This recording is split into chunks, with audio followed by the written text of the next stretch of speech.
찾으셨으면 제가 대표로 봉독하겠습니다. 20절부터 봉독합니다.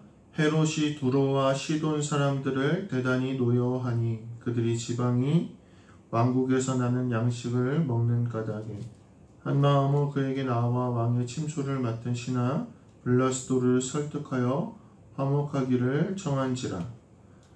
헤롯이 나를 택하여 왕복을 입고 단상에 앉아 백성에게 연설하니 백성들이 크게 부르되 이것은 신의 소리요 사람의 소리가 아니라 하거늘 헤롯이 영광을 하나님께 돌리지 아니하므로 주의 사자가 곧 친히 벌레에게 먹혀 죽으니라.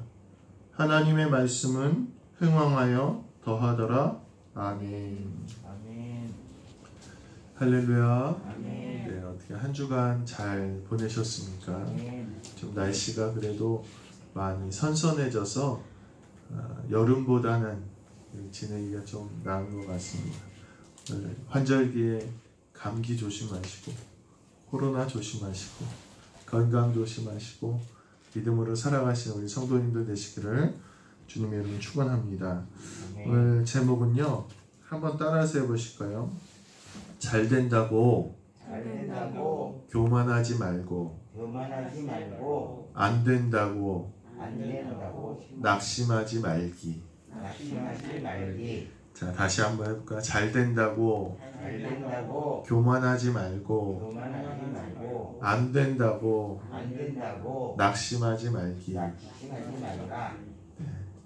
사실 우리가 보이는 대로, 눈에 보이는 대로, 내 눈앞에 있는 대로 사실 우리의 믿음은 늘 요동이 칩니다. 요즘 이제 가을이 다가오면서 야구 경기도 아주 치열해졌어요. 물론 여기서 야구를 안 보시는 분이 많으시겠지만 한번 들어보세요.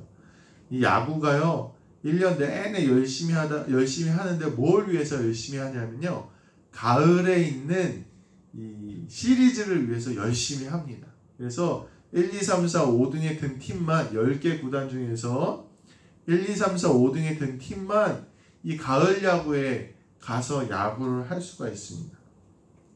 그래서 요즘에 아주 경기가 치열해요. 누가 가을 야구를 갈 것인가. 그런데 저희가 응원하는 팀이 있어요. 저희 가족이 응원하는 팀이 있는데 이 팀이 잘해야지 이제 가을 야구에 가서 우승을 하거나 그럴 거 아니에요. 그래서 가끔 이제 저녁 되면 이 팀이 잘하고 있나 TV를 이렇게 야구 중계를 틀어봅니다. 그 경기하는 걸 보면서 우리가 한 가지 깨달은 게 있습니다. 뭐냐면요, 난 좋은 팬은 아니구나. 나는 좋은 팬은 아니구나. 그렇게 깨달았어요. 왜냐하면 중요한 경기를 막 하고 있다가요, 어느 누군가가 막 실수하고 이 팽팽했던 균형의 한쪽이 무너져서 저희 팀이 지면서 막 점수를 내기 시작하면요, 저희는 어떻게 할까요? 원래 정상은 계속 보면서 응원해야 되는데 끝났다, 됐다, 졌겠다, 그리고 딴 데로 채널을 돌려버린다는 거죠. 저 사람 왜 이렇게 못해? 오늘은 안 되겠다, 오늘은 지겠다, 그리고 채널을 돌려버린다는 거죠. 또 어느 경우가 있냐면요, 아주 큰 점수 차로 우리가 이기고 있어요. 이기고 있으면 괜찮겠다, 이 정도면 괜찮겠다, 그리고 거의 끝날 때쯤에 다른 데로 또 채널을 돌려버리기도 한다는 거죠. 점수 차이가 많이 나도 이기겠지, 이제 뭐 끝났겠지, 그리고 채널을 돌려버린다는 거죠. 근데요, 가끔 보면 예상치 못한 경우가 종종 있습니다. 막 많이 이기다가도요, 어느 순간 역전당해서 지는 경우가 있는가 하면요, 졌다, 끝났다 하면요, 어느 순간 저희 팀이 힘을 내서 역전해서 이기는 경우가 종종 있더라는 것입니다. 정말 훌륭한 팬은 어떤 팬이겠습니까? 내가 응원하는 팀이 지고 있더라도 어떻게 하는 거예요? 왜 이렇게 못해? 졌어, 끝났어, 그리고 응원하지 않고 다른 데로 채널을 돌려버리는 게 좋은 팬은 아닐 거 아니에요. 이기고 있다고 해서 방심하고 그런다고 해서 좋은 패는 아닐 거 아닙니까?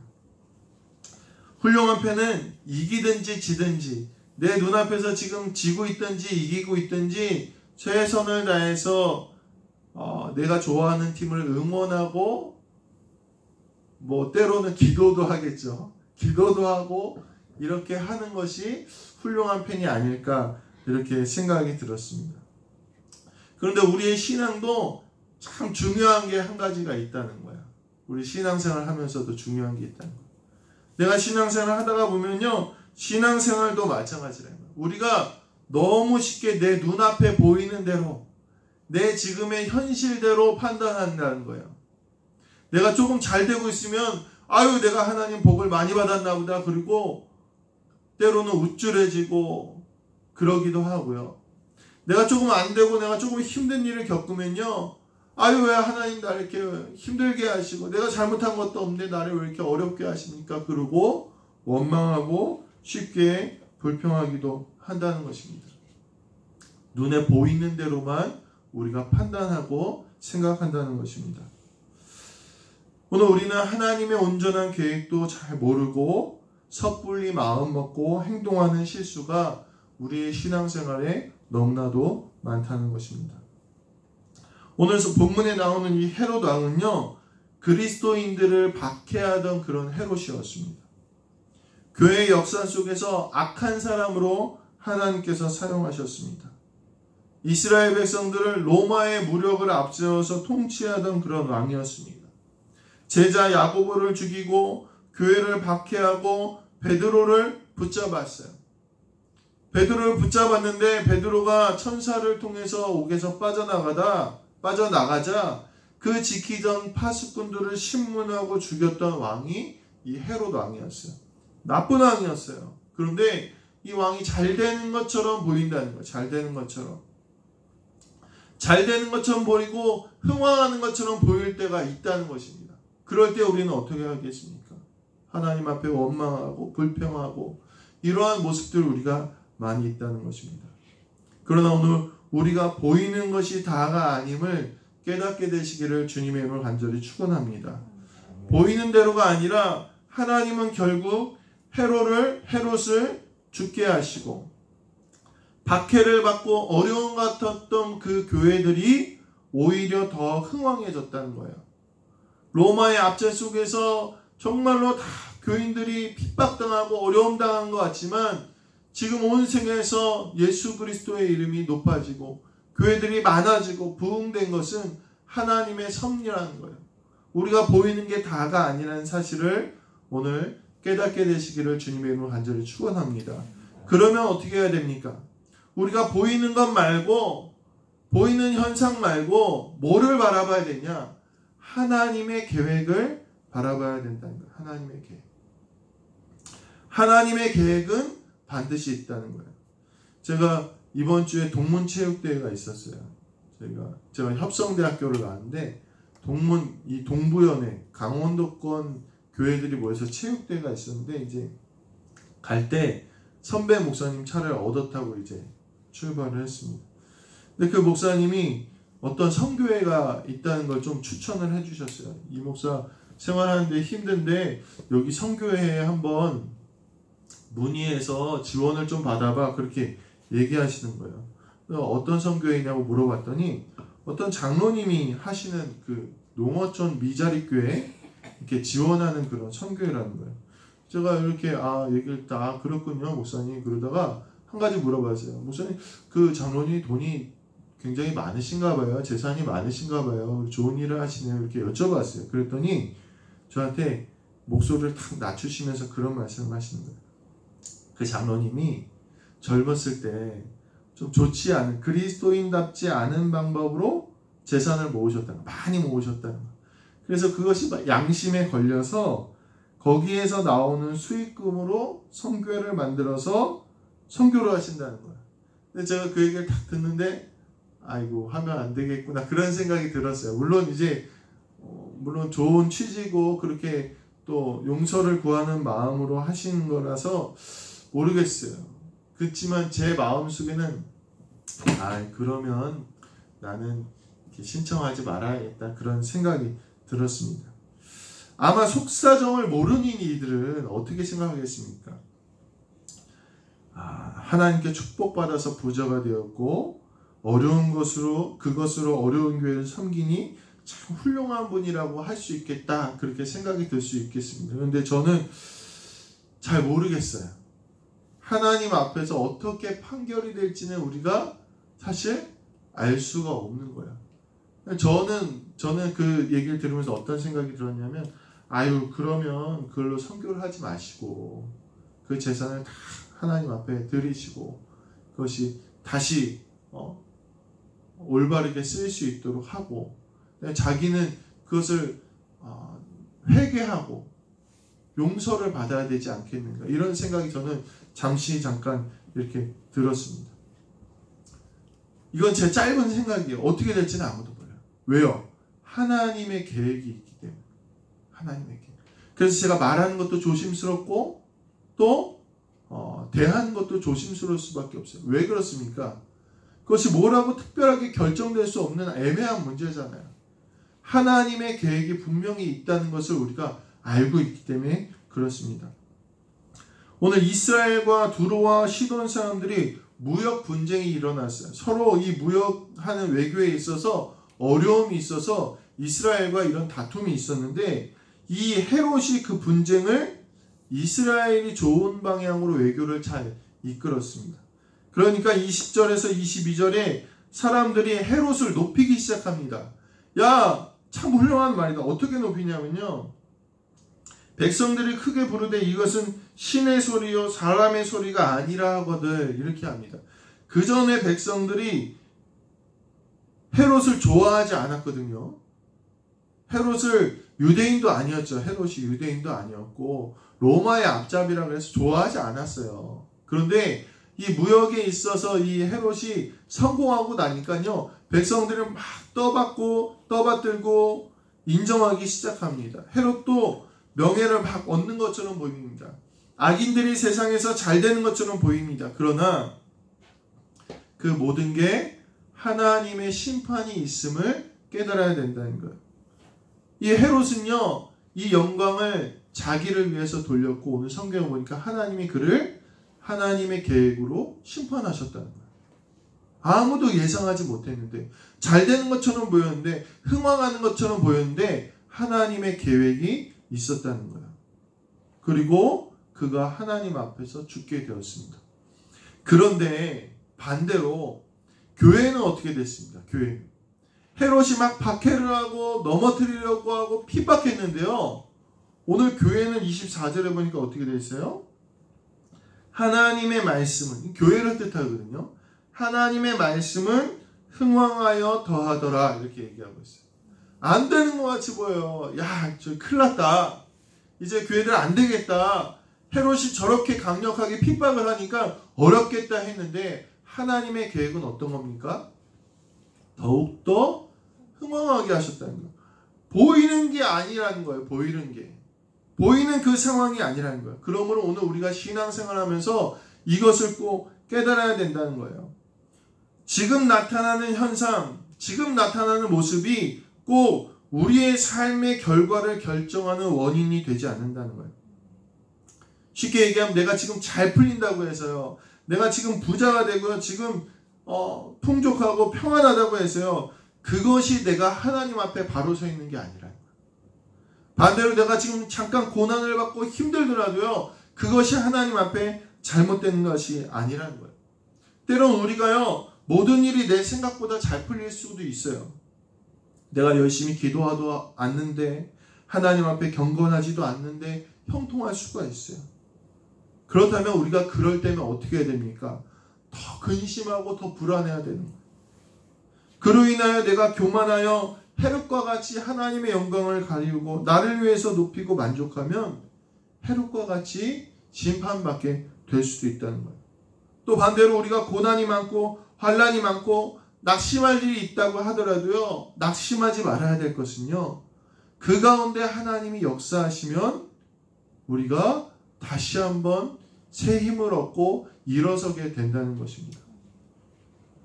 당장 내가 어렵고 힘들더라도 그 연단을 통해서 그 시간을 통해서 하나님의 선하신 계획이 있기 때문에 오늘 우리는 보이는 환경에 따라서 내 여건에 따라서 우리를 판단하고 안주하거나 교만하거나 낙심하거나 실망하지 말아야 된다는 것입니다. 그리고 눈에 보이는 것만으로 판단하지 않고 늘 나를 돌아보고 하나님 앞에서 내 중심을 세워가는 우리 성도님들 되시길 간절히 소망합니다. 그러면 우리가 형통할 때나 환난당할 때나 흔들리지 않기 위해서는 뭐가 있어야 되냐? 내 신앙의 중심이 있어야 됩니다. 신앙의 중심. 신앙의 중심을 세워가는 성도가 되어야 된다는 거예요. 자전거를 처음 배울 때 어떻게 배웁니까? 너무 어렵지 않으세요? 자전거 여기 탈 수 있는 분 계신가요? 타시죠. 자전거 처음 타실 때 어떻게 타십니까? 자꾸 넘어져요. 저도 저희 큰애를 자전거를 가르쳐 주는데 힘들어요. 그래서 제가 뒤에서 뒷덜미를 이렇게 잡고 끌고 다니면서 제가 한 가지를 가르쳐 줬어요. 한 가지가 뭐냐면요. 두 가지네요. 첫 번째가 절대로 이 페달을 멈추지 말아라. 이걸 알려줬어요. 페달을 멈추지 마라. 그리고 어떻게 하냐면 두 번째로 가르쳐 준 게 이쪽으로 넘어지려고 하면 어떻게 해야 돼요? 핸들을 반대쪽으로 틀고 이쪽으로 넘어지려고 하면 어떻게 해야 돼요? 또 반대쪽으로 틀고 이쪽으로 넘어지려고 하는데 이쪽으로 핸들을 틀면 어떻게 돼요? 그냥 넘어진 거예요. 거기다 페달까지 밟으면 크게 넘어지는 거예요. 근데 페달을 열심히 밟으면서 이쪽으로 넘어지려고 그러면 반대로 틀고 또 이쪽으로 넘어지려고 하면 반대로 틀면요. 비틀비틀 하다가 어떻게 됩니까? 앞으로 가게 된다는 거죠. 그러다가 이제는 조금만 흔들리는 거 있어도 잘 대처하면서 앞으로 힘차게 갈 수 있는 게 자전거 타는 방법이에요. 근데 저는 신앙도 마찬가지라고 생각해요. 신앙도. 하나님이 내가 잘 돼서 내가 형통할 때 내가 아유 기쁘다 좋다 아유 난 역시 축복받아서 이렇게 한쪽으로 같이 기우는 것이 아니라 욥과 같이 욥이 어떻게 됩니까? 그러니까 재산이 많아도요 잔치를 베풀고 나면 꼭 기도했어요. 하나님 내가 혹시 하나님 앞에 범죄하지 않았습니까? 마찬가지라면 내가 잘 될 때라도 내가 하나님 앞에 교만하지 않은지 내가 혹시 하나님 앞에 실수하지 않은지 내가 잘못된 것이 없지는 않은지 반대편으로 돌아설 수 있는 믿음이 있어야 된다. 어려움을 만나더라도 나는 어려워 낙심하고 실패한 것 같고 주저하는 것이 아니라 아니야 하나님의 선한 계획이 있을 거야 그리고 반대로 돌아설 수 있는 믿음이 우리 안에 있어야 된다는 것입니다. 이 사도행전 12장 다음 장에 보면 루스드라에서 바울이 1차 전도 여행을 하고 있는데 여기에서 놀라운 기적이 있었습니다. 발을 쓰지 못하는 사람을 바울이 고칩니다. 그가 뭔가 하나님 앞에 성경적인 지식이 있고 뭔가 뛰어난 환경이 있어서 고친 게 아니라 구원받을 만한 믿음이 그 안에 있었기 때문에 바울이 하나님의 능력을 그 사람을 고칩니다. 오늘 이 말씀을 통해서 우리는 전도의 역사가 전하는 자의 능력이 아니라 받는 사람의 마음에 있다는 것을 깨달아야 돼요. 이 마음밭이 중요하다는 거예요. 앞서 13장 51절에 보면요. 유대교의 경건한 이들도 성경을 많이 아는 이들도 복음을 받아들이지 못해요. 지식이 있어도 복음을 받아들이지 못한다는 거예요. 성경에 대해서 많이 알고 지식이 있고 경건한 삶을 살았지만 복음을 받아들이지 못했다는 거예요. 우리의 복음과 우리의 신앙은요. 노력과 열심이 아니라는 거예요. 노력과 열심. 믿음이 중요하다는 거예요. 그러므로 오늘 우리는요. 노력과 열심의 삶을 살아가되 그것으로 판단해서는 안 된다는 것입니다. 그러므로 전하는 이는 최선을 다해서 하나님을 의지하되 하나님께 맡겨드려야 된다. 하나님께 맡겨드려야 된다. 낙심하지 말아야 된다는 거예요. 하나님께 심는 자로 쓰시기도 하고 거두는 자로 쓰시기도 하신다고 했어요. 그러니까 나를 하나님께서 심는 자로 쓰실 수도 있고 심는 자는 어때요? 거두는 걸 잘 못 보일 수도 있다는 얘기예요. 또 거두는 자로 씻을 수 있다는 거예요. 씻는 수고가 없더라도 하나님께서 잘 걷어서 관리하게 하는 사람으로 쓰실 수 있다는 거예요. 그러면 오늘 우리는요, 우리의 삶 가운데 내 열심과 노력과 내 자랑을 앞세우는 게 아니라 하나님의 온전한 섭리를 기다리고 계획하고 순종할 수 있는 마음이 있어야 된다는 거예요. 오늘 사도 바울은 그런 사람이었어요. 그런 마음가짐이 있던 사람이었어요. 그가 병을 고치던, 그가 실패를 하던, 그는 낙심하거나 실망하지 않았어요. 그게 어디에 나오냐면 그 뒤에 사건에 나옵니다. 이 사도 바울이 안진뱅이를 고치고 나니까요, 이 안진뱅이가 믿음으로 장애에서 노임을 받고 나니까 이 루스드라는 동네에 난리가 난 거예요. 병을 고쳤잖아요. 그러니까 사람들이 이 바나바와 바울을 제우스와 헤르메스라는 로마의 신으로 여기고 제사를 드리려고요. 엄청난 환대를 받습니다. 이제 바울이 전도만 하면 막 전도가 될 것 같은 그런 분위기가 됐는데, 바울과 바나바는 신중하죠. 그리고 현명하게 그 상황을 모면합니다. 도망갑니다. 왜 그렇습니까? 그가 한 게 아니라는 그 마음의 중심. 모든 일이 뭐에 있다고요? 하나님의 섭리와 계획에 있다는 것을 마음의 중심으로 여겼기 때문에 사람들이 지켜 세우든 환대를 하던 요동하지 않고 다시 반대편으로 겸손하게 걸어갈 수 있었다는 거죠. 이 아이러니하게도 이렇게 환대한 다음에 어떤 일이 일어났냐?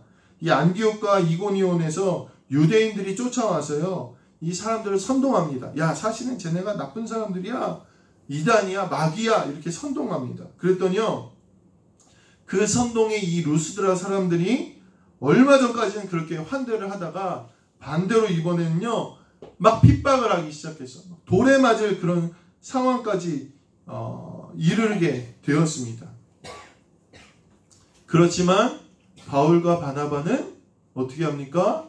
낙심하지 않고 다시 계속해서 복음의 길을 걸어가게 되었다는 것이죠. 우리 같았으면 어떻게 되겠습니까? 사람들이 시인이라고 축혀 세웠을 때 아마 교만했을 거예요. 저라면 아마 그랬을 거예요. 막 성도님들이 목사님 하고 은혜 받았어요 막 하고. 지금은 그렇진 않지만 예전에요, 설교를 하고 나서 은혜 받았다 그러면요, 그렇게 뿌듯했을 때가 있었어요. 어린 마음에 그랬을 때가 저도 있었습니다. 그게 위험한 거예요. 위험한 거. 나는 과연 바울과 같이 사람들이 지켜 세우고 지지하는 그 상황에서 어떻게 했을까? 그냥 마지못해서 따라가는 척하고 따라가지는 않았을까? 이런 생각이 들기도 합니다. 그런데 바울은 요동하지 않았다는 거예요. 오늘 우리가 이 말씀을 통해서 우리가 신앙생활 하면서 가져야 될 마음가짐에 대해서 한번 돌아보시게 되길 간절히 소망합니다. 내 인생의 복도, 부흥도, 능력도, 환풍기 틀어주시겠어요? 환풍기 좀 틀어주세요. 내 인생의 복도, 능력도 우리의 역량이 아니라는 거예요. 하나님의 일하심과 받아들이는 이의 믿음으로 되는 거예요. 무슨 말씀인지 아시겠어요? 제가 설교를 해도요, 설교를 통해서 막 여기 불이 떨어지고 변화가 있다고 해도요, 그건 제 역량이 아니라는 거예요. 하나님의 능력과 뭐라고요? 받아들이는 이의 믿음이라는 거예요. 내 삶에 나타나는 하나님의 선한 일도요, 그것이 때론 나에게 유혹이 될 수 있고, 내 삶에 나타나는 험난한 환난과 어려움도 때론 나에게 연단이 되어 믿음이 깊어질 수 있다는 그 하나님의 말씀의 진리를 오늘 깨닫게 되시길 간절히 소망합니다. 바울은 제자들이 이렇게 권면합니다. 마음을 굳게 하고 이 믿음에 머물러 있으라. 우리가 하나님 나라에 들어가려면 많은 환난을 겪어야 할 것이다. 오늘 마음을 굳세게 하여 요동하지 않고 흔들리지 않고 믿음을 지키시고 견고히 서시는 우리 모든 성도님들 되시기를 간절히 소망합니다. 노널드 던이라는 사람이 쓴 크리스천의 비밀무기라는 책이 있어요. 이 책에 이런 내용이 있습니다. 나는 어느 날 부엌을 지나가다가 수도꼭지가 의기소침해 있는 것을 보고 물었다. 어이 수도꼭지, 무슨 일이야? 기분이 안 좋아 보이는데? 그러자 수도꼭지는 고개를 떨구며 이렇게 말했다. 충실하지 못해서 죄송해요. 나는 오늘 당신이 내 곁으로 지나가는 것을 보았지만 당신의 손을 씻기지도 당신의 갈증을 해소시키지도 못했어요. 그 말을 듣고 나는 수도꼭지를 쓰다듬으며 이렇게 말했다. 내 말이 맞기는 해. 하지만 그것은 내 일이야.